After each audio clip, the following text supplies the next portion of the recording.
and welcome back to the program. You're watching Morning Thailand with Tulip and Golf.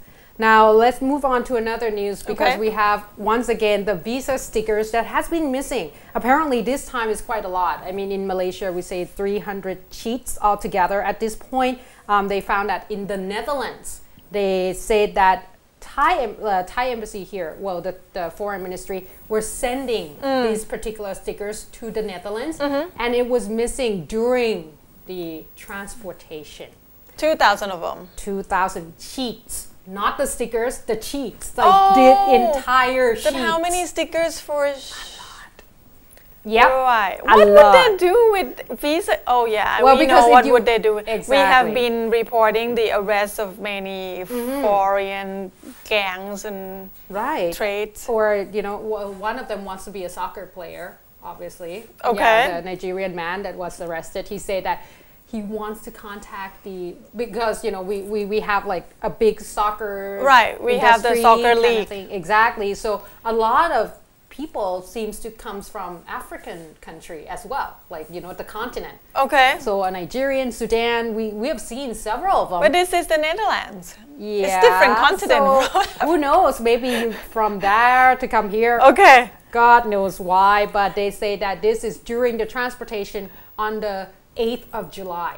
They were sending it and somehow did not receive 2,000 sheets. So at this point, the embassy in Hague has reported these serial numbers, obviously. So if those that have bought the stickers, they probably will get arrested, like the rest of them that has been arrested due to this particular type. Now they say that at this point, the police already arrested 75 people who actually have you know, came into the country, and plus at this point they say that the police also create this, trying to get the Mama gang. Her name is Mama, apparently is this woman who actually have a lot of control in terms of trying to do a trading here in Thailand of this, and the police actually went in disguised as the tourists, tried to order this particular type of visa, and they arrested a man along with 30 passports, and most of them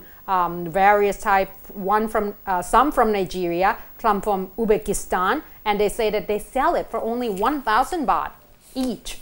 So, you know, you get a lot of money out of nothing that you do.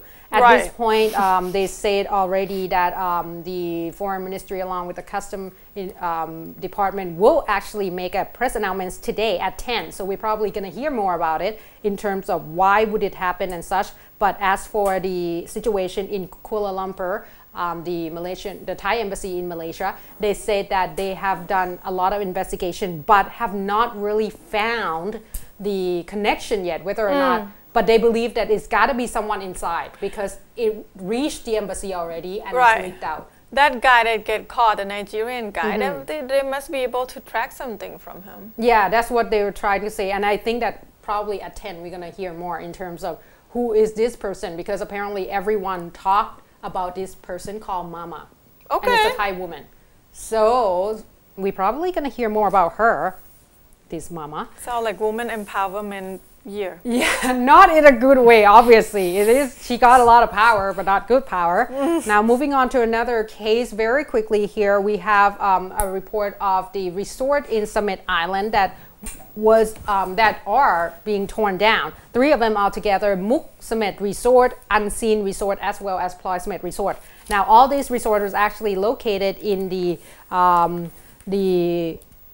Khao Lam Ya National Park area and is just situated right in the water, as you can see there. So the department, I might have been to one of those places. Yeah, it's really nice. Yeah, they also has restaurant attached to it. Well, it's illegally built. Oh, and they were like under the court order since 2006. It was the same one, wasn't it?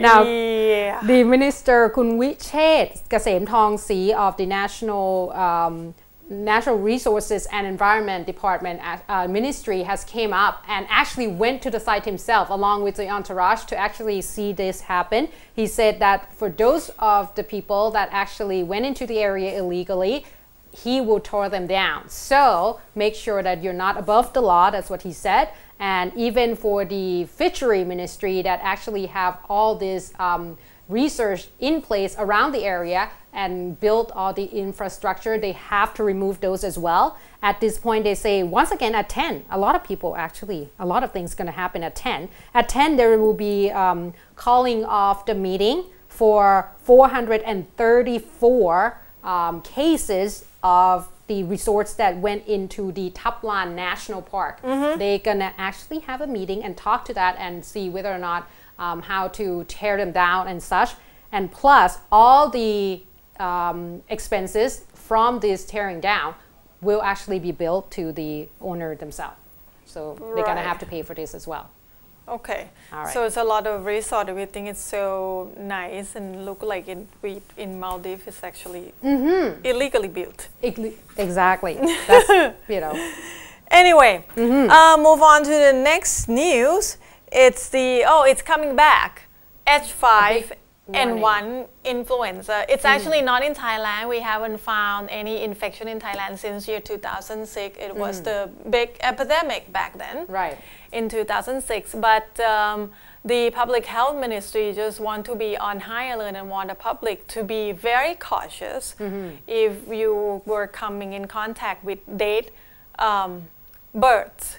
Oh, you know, okay. Any animal with feathers that can fly, chicken included, even chicken, duck, and all the birds. Do we stop eating like raw eggs? No, and stuff like that? they or try not the to. thing is, it's more like infected from the birds that died. Oh, dead birds. The bird that got sick. So apparently they never mentioned eggs. So I think egg is okay. Don't go panic and stop eating eggs.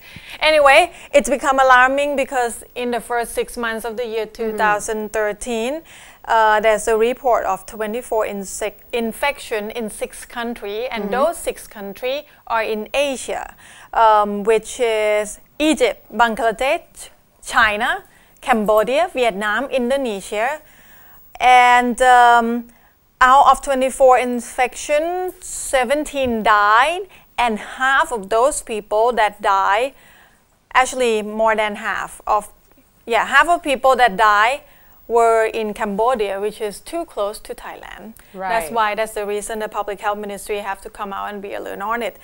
So he said, since even though we don't have infection since 2006, but a lot of the exchange between Thailand and Cambodia, besides chicken, which I believe we probably export, they didn't really mention what is the transformation between the Cambodia and Thailand, but he does mention, the public health minister does mention the fighting cock.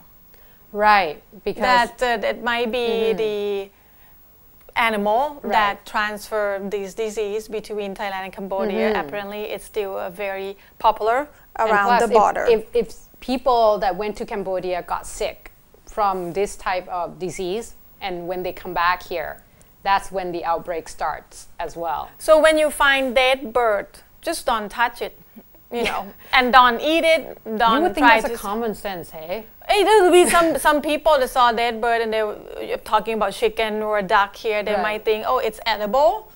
Ew. It's possible because there's people got infected from that before and got sick from that before. Just don't touch it. Just call either disease control department or public health ministry and have them take care of it. Just leave it there.